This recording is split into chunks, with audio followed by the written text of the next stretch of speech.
الصلاة والسلام على رسول الله اما بعد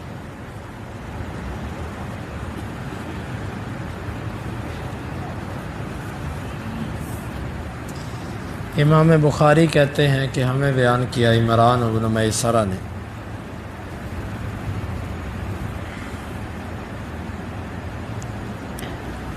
وہ کہتے ہیں ہمیں بیان کیا عبد الوارث نے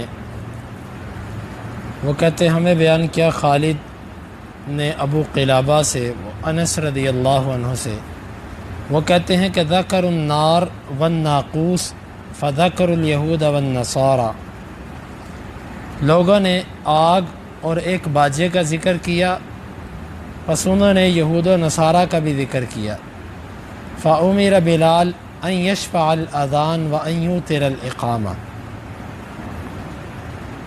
بلال رضی اللہ عنہ کو حکم دیا گیا کہ وہ اذان کو دوہرا کہیں اور اقامت کو اکہرا کہیں۔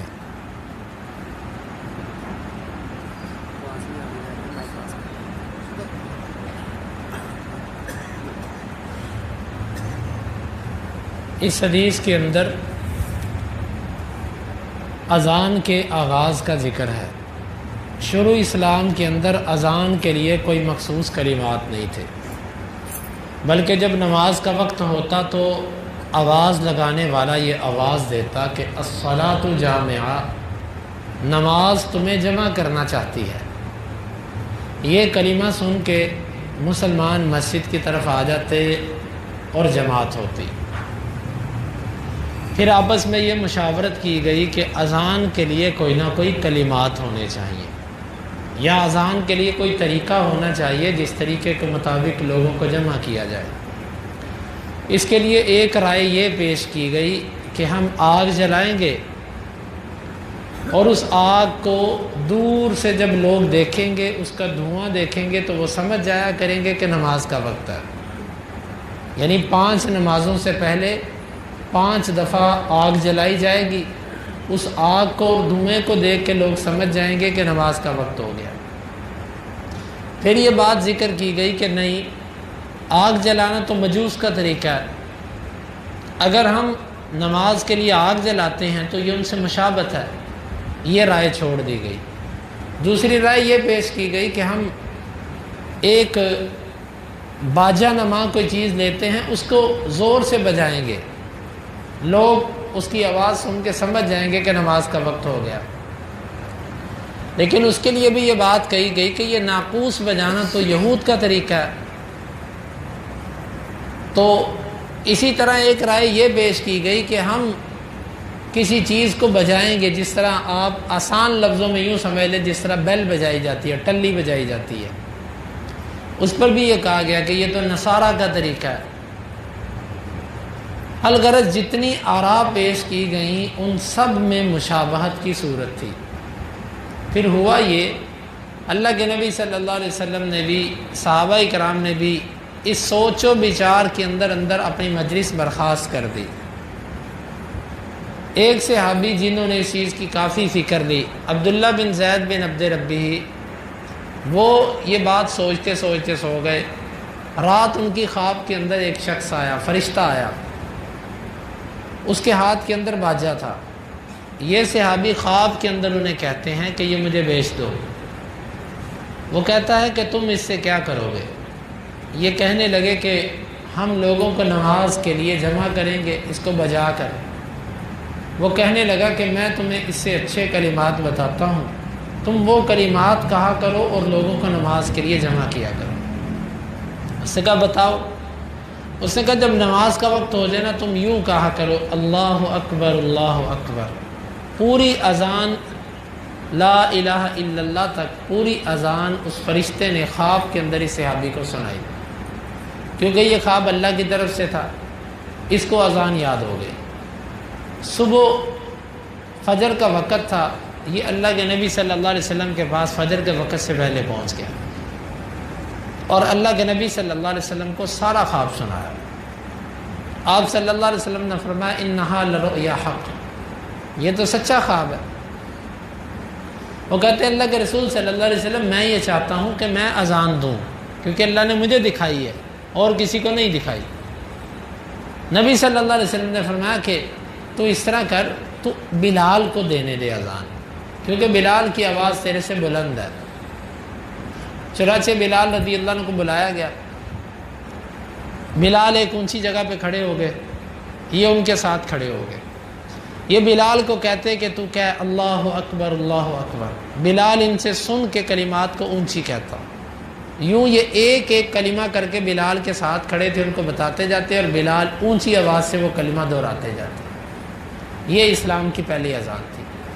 ادھر اذان سنی صحابہ کرام نے تو عمر رضی اللہ عنہ سوئے اٹھے، اتفاقاً ایسا ہوا کہ یہی خواب اسی رات عمر بن خطاب رضی اللہ عنہ کو بھی آیا،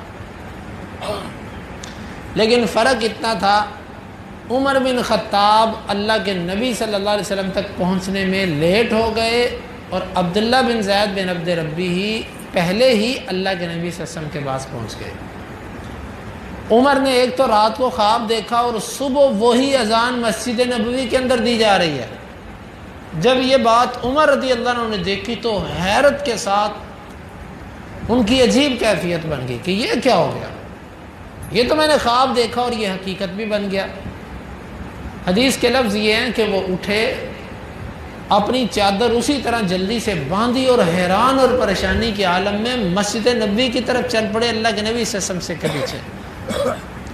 کہا اللہ کے رسول صلی اللہ علیہ وسلم یہی تو میں نے خواب دیکھا بھی ہے، اور یہ سچ ہو گیا۔ اب فرمایا کہ ہاں یہ سچا خواب ہے۔ تو یہ اذان کی ابتدا تھی۔ یہاں پر امام بخاری رحمۃ اللہ علیہ اس حدیث کو لے کر آئے ہیں۔ امام بخاری کی یہاں پر مراد اور غرض کیا ہے کہ یہود و نصارہ کی مشابہت سے بچنا۔ صحابہ کرام نے باجے اور آگ کا ذکر کیا، لیکن اس میں یہود و نصارہ کی مشابہت بنتی تھی، اس کو اختیار نہیں کیا گیا۔ جب انہوں نے یہود و نصارہ کی مشابہت سے بچنے کے لیے اس چیز کو ترک کر دیا تو اللہ نے ان کو اس سے بہتر چیز عطا کر دی، وہ اذان کے کلمات تھے۔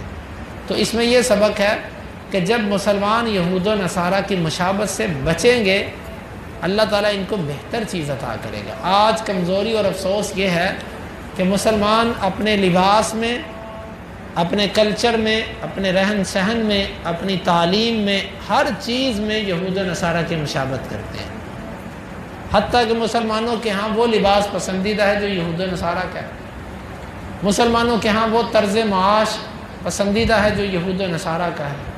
مسلمان اپنے بچوں کو وہ نصاب پڑھانے پر فخر کرتے ہیں جو یہود و نصارہ پڑھاتے ہیں، بڑے فخر سے بتاتے ہیں کہ بچہ آکسفورڈ کا نصاب پڑھتا ہے، بچہ جو ہے نا وہ فلاں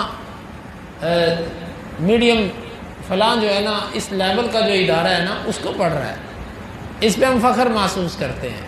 اور ذرا سی بھی اس بات پہ ہمیں شرم نہیں آتی کہ میرے بچے کو 10 سال ہو گئے، 12 سال ہو گئے، اس کو قرآن مجید کا ترجمہ نہیں آتا ویسے، اور میٹرک وہ کر گیا ہے، وہ دنیا کی اتنی تعلیم پڑھ گیا ہے، پر میرے بچے کو ترجمہ نہیں آیا، اس کو قرآن بھی روانگی سے اوپر سے دیکھ کے پڑھنا، اس بات پہ کوئی شرم نہیں، فخر اس بات پہ کہ وہ یہود و نصارہ کے بنائے ہوئے تعلیمی نظام کو بڑے اچھے طریقے سے عبور کر رہا ہے۔ یہ ہم آج جب ان کی مشابہت نہیں بلکہ ان کی غلامی میں گر گئے تو پھر آج مسلمان پسپا سے پسپا ہوتے جا رہے ہیں۔ اصل وجہ امت مسلمہ کی جو ہے وہ یہود و نصارہ کی غلامی ہے، مشابہت بھی دور کی بات ہے، مشابہت میں بھی کچھ خود مختاری ہوتی ہے، یہاں پر غلامی ہے، غلامی، اپنے دین سے دوری، جہالت اور ان کی غلامی۔ امام بخاری کہتے ہیں کہ ہمیں بیان کیا محمد بن یوسف نے، وہ کہتے ہیں ہمیں بیان کیا سفیان نے اعمش سے، وہ ابو الضحیٰ سے، وہ مسروق سے، وہ عائشہ رضی اللہ عنہا سے، وہ کہتی ہیں کانت تکرہ ان یجعل یدہ فی خاصرتہ وتقول ان الیہود تفعلہ، تابعہ شعبۃ عن الاعمش۔ اعمش سے بیان کرنے میں سفیان کی شعبہ نے مطابقت کر رکھی۔ اس حدیث کا مطلب ہے کہ عائشہ رضی اللہ عنہا نماز کے اندر اپنی کوکھوں پر ہاتھ رکھنے کو ناپسند کرتی تھی، بلکہ نماز کا ذکر نہیں، مطلقاً اپنی کوکھوں پر ہاتھ رکھنے کو ناپسند۔ کوکھ پر ہاتھ رکھنا کیا ہوتا ہے؟ وہ یہ کیفیت ہے،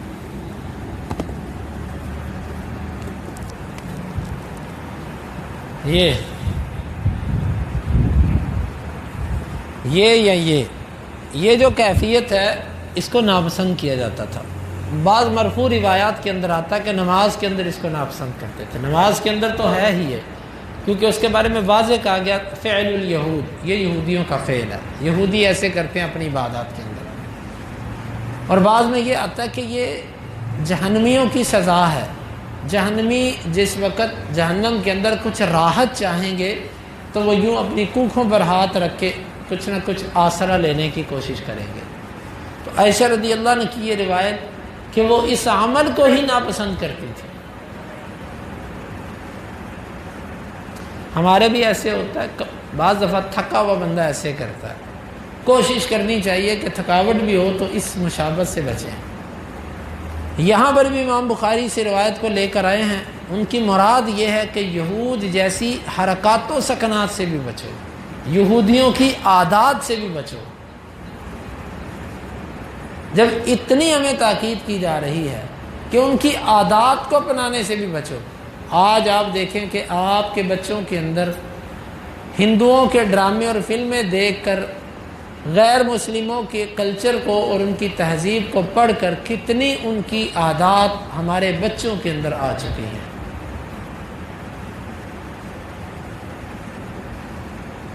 چلتا ہے یہ، کتنے ایسے کمزور عقل کے مسلمان وہ جس وقت کسی سے بات کرنا چاہتے ہیں، میرے ساتھ کئی ایسے بیوقوف کرتے ہیں، مجھے پھر میں آگے سے پوچھتا ہوں کہ تم مسلمان ہو؟ مثلا کسی کو اسلام تو یہ کہتا ہے نا کہ کسی سے سلام کرنا تو اس کو پہلے سلام کہو، وہ کیا کرتے ہیں؟ وہ موبائل پہ ہائے۔ اب یہ کلمہ کہاں سے آیا؟ یہ کن کا طریقہ ہے؟ اسلام تو کہتا ہے کہ اپنی کلام کا آغاز ابتدا سلام سے کرو، السلام قبل الکلام۔ یہ طریقہ کہاں سے آ گیا؟ بائے بائے، یہ کلمہ کہاں سے لیا آپ نے؟ یعنی کہ اگر ہم دیکھیں تو ہمارے بچوں کے اندر بھی یہ چیزیں ہم خود لاشعوری کیفیت کے اندر یہ چیزیں داخل کر رہے ہیں۔ اللہ کے بندو، جو اسلام نے آپ کو چیزیں دی ہیں نا، جو اسلام نے آپ کو ان کی غلامی سے نکالا تھا، الحمدللہ الذی اخرج العباد لعبادۃ العباد من عبادۃ العباد الی عبادۃ رب العباد۔ اس صحابی نے کہا تھا نا جا کر اس کے سامنے، ساری تعریفیں اس اللہ کے لیے جس نے ایسے رسول کو بھیجا، جس نے ہمیں بندوں کی غلامی سے نکال کے بندوں کے رب کی غلامی میں ڈالا، لیکن ہم رب کی غلامی سے نکل کے پھر انہی کی غلامی میں جا رہے ہیں جن کی غلامی سے رسول اللہ صلی اللہ علیہ وسلم نے ہمیں 1400 سال پہلے نکالا تھا۔ اس لیے اپنے مسلمان ہونے پہ فخر کرو، اپنے مسلمان ہونے کا کوئی عملی ثبوت دو۔ آپ کے بچے کو انگلش آئے نہ آئے، آپ کے بچے کو دنیا کے یہ علوم اور فنون آئے نہ آئے، آپ کے بچے کو قرآن کا ترجمہ تو آنا چاہیے۔ یہ بات غلط تو نہیں ہے؟ آپ کے بچے کو قرآن کا ترجمہ نہیں آتا، اس کو قرآن اوپر سے دیکھ کر روانگی سے پڑھنا نہیں آتا، انگلش وہ فرفر بولتا ہے۔ اب ہم جب یہ باتیں کرتے ہیں تو لوگ کہتے ہیں لو جی مولوی صاحب انگلش کے خلاف ہے، انگلش کے خلاف ہے۔ وہ عقل کے اندر جو خانہ ہے نا ایک اصلاح والا، وہ بند ہو چکا ہوا ہے۔ بھائی انگلش سیکھیں، سائنس سیکھیں، جو مرضی سیکھیں، لیکن اس کو دین پر ترجیح تو نہ دیں۔ آپ 25 سال لگا کے اپنے بچے کو پڑھاتے ہیں، آپ نے کبھی یہ سوچا کہ میرے بچے کو تو قرآن بھی نہیں آتا صحیح طریقے سے؟ یہ احساس کون پیدا کرے گا؟ دکھ اس بات کا نہیں ہے کہ ہم نے اپنے بچوں کو دین کی تعلیم دلوائی نہیں، اس سے زیادہ دکھ اس بات کا ہے کہ ہمارے دل سے احساس ضیاع بھی جاتا رہا کہ ہم نے چھوڑا کیا ہے، ہم نے کھویا کیا ہے، یہ بھی ہمارے دل سے نکل گیا۔ یہ کسی بھی امت کی ہلاکت کی اخیر ہوتی ہے کہ جب اس کو اپنا عروج تو کیا، وہ اپنے عروج کو قدامت پسندی سمجھے کہ یہ تو پہلے زمانے کے کام تھے، یہ کوئی ضروری ہے، یہ کوئی لازم ہے۔ یہ جب چیزیں آتی ہیں نا، پھر ہمارے بچوں کو جو بدو قسم کے اور جو بدعتی اور گمراہ قسم کے لوگ اٹھتے ہیں، وہ آپ کے بچوں کو کھلواڑ بنا دیتے ہیں۔ آج آپ کے بچے کالجوں یونیورسٹیوں کے اندر جا کر وہ جو ہے نا وہ ایتھسٹ بن رہے ہیں، اللہ سے دور ہو رہے ہیں، اللہ کا انکار کر رہے ہیں۔ کیوں؟ کیونکہ آپ نے ان کی گھٹی میں ABC ڈال دی۔ اس کو جو بولنا آیا تو سب سے پہلے آپ نے اس کو انگلش کے کلمات سکھائے، آپ نے اس کو قرآن کا نہ ترجمہ سکھایا، نہ تفسیر سکھائی، نہ نبی کی سیرت پڑھائی، نہ حدیث پڑھائی، وہ گمراہ نہیں ہوگا تو کیا ہوگا؟ سوشل میڈیا کے اوپر جتنے گمراہ قسم کے لوگ بیٹھے ہوئے ہیں، ایسے جھٹ کے اندر آپ کے بچے ان کا شکار ہوتے ہیں، ایسے ایسے انہوں نے جال لگائے ہوئے ہیں، ایسے وہ مچھلیاں پکڑ پکڑ کے آپ کی لے جاتے ہیں۔ کیوں؟ آپ کے بچوں کو پتہ ہی نہیں ہے دین کا، اپنی اسلام کا، اپنی تاریخ کا، اپنی نبی کی سیرت کا، صحابہ کے کردار کا ان کو پتہ ہی نہیں۔ وہ جو چاہتا ہے ڈگڈگی بجاتا ہے، لوگ اکٹھے کرتا ہے، تماشا دکھاتا ہے، اور وہ لے گیا گھما کے بندوں کو۔ آپ کے بچے تو مسجد سے بھی نہیں جڑے ہوئے، اور آپ کے بچے تو علماء سے جڑے ہی نہیں ہیں، بلکہ آپ کے بچے کہتے ہیں یہ اصل دین ہے جو سوشل میڈیا پہ ملا ہے، مولویوں نے تو آج تک ہمیں یہ بتایا ہی نہیں۔ الٹا آپ علماء کو مجرم بھی بنا گئے اور باطل کو حق سمجھ کے قبول بھی کر گئے۔ یہ سارا وبال کس وجہ سے؟ یہود و نصارہ سے محبت، ان کی غلامی، اور ان کو ہی بہتر سمجھنا، اور اسی کو اپنی کامیابی سمجھنا۔ اللہ رب العالمین سے دعا ہے اللہ تعالی ہمیں اس چیز کی قدر کرنے کی توفیق عطا فرمائے جو چیز ہمیں اللہ کے نبی صلی اللہ علیہ وسلم دے کر گئے۔ ہماری عزت اسی میں ہے جس میں اللہ کے نبی صلی اللہ علیہ وسلم نے ہمیں عزت دی تھی، وہ کتاب و سنت کی اتباع ہے۔ اللہ تعالیٰ ان چیزوں کو سمجھنے کی اور عمل کی توفیق عطا فرمائے۔ حدیث نمبر 3457 اور 58۔